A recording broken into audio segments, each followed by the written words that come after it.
Do you ever hear people talking about body positivity and health in all sizes and wonder if it is really true that you can be healthy at any size? Are you wondering why the fat acceptance movement is gaining momentum despite the negative impacts it can have on individual health and the healthcare system as a whole?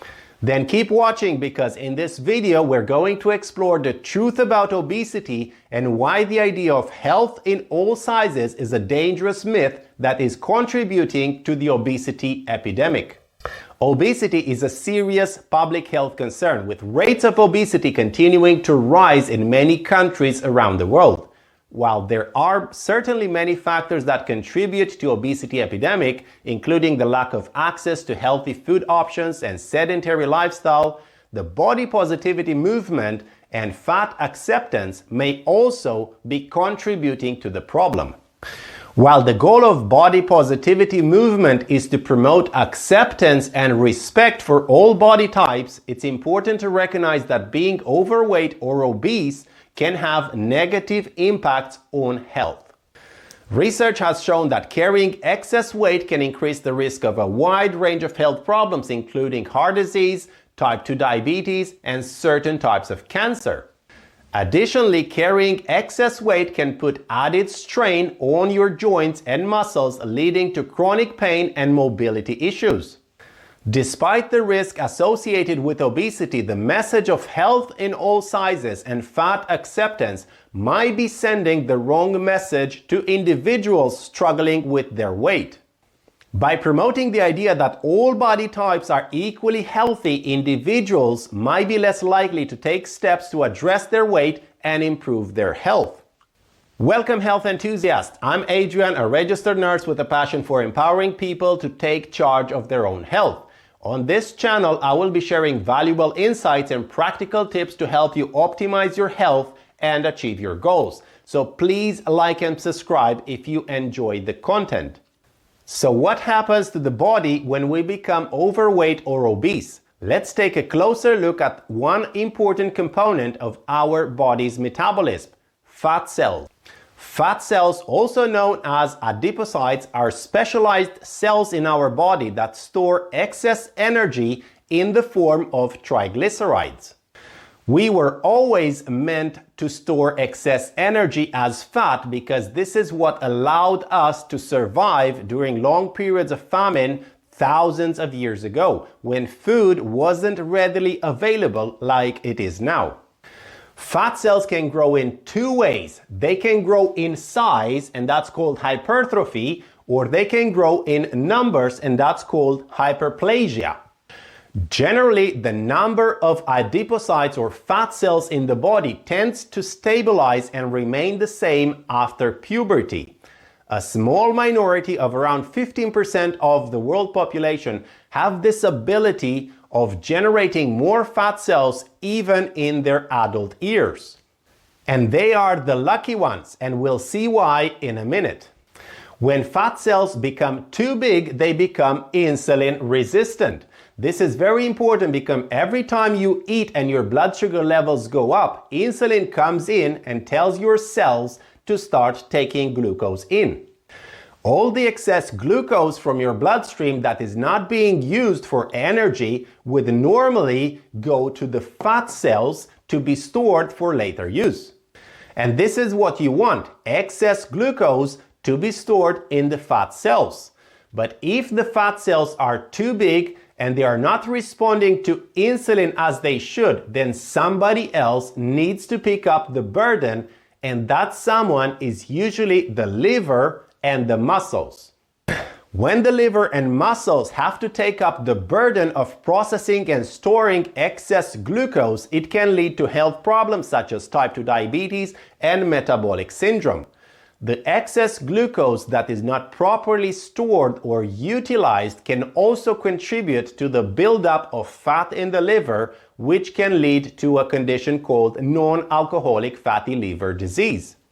Additionally, when the liver and muscles are constantly working to process and store excess glucose, it can lead to inflammation and oxidative stress, which can increase the risk of developing cardiovascular disease. To continue on the same happy note, when fat cells become too big, they can start to release inflammatory cytokines.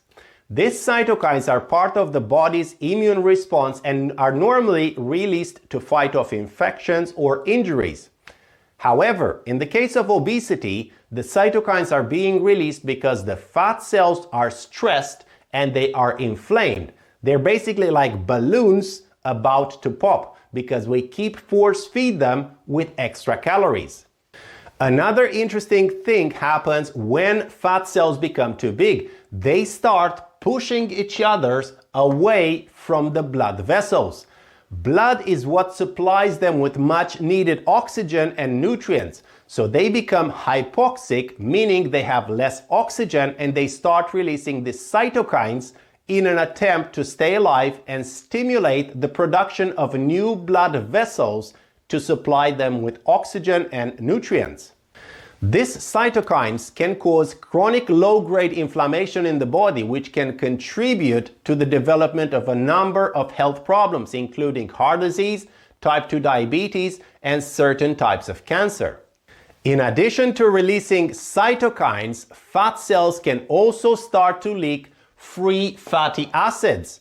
Now, you have excess free fatty acids circulating in the bloodstream, but your body tends to use the free fatty acids for energy purposes when insulin levels are low, meaning you are fasting, you are actively exercising, or you are eating a low-carb diet.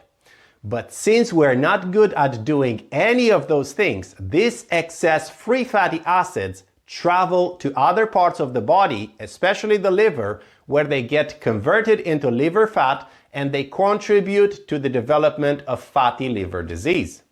I mentioned earlier about a lucky 15% of population that can increase the number of fat cells in the body.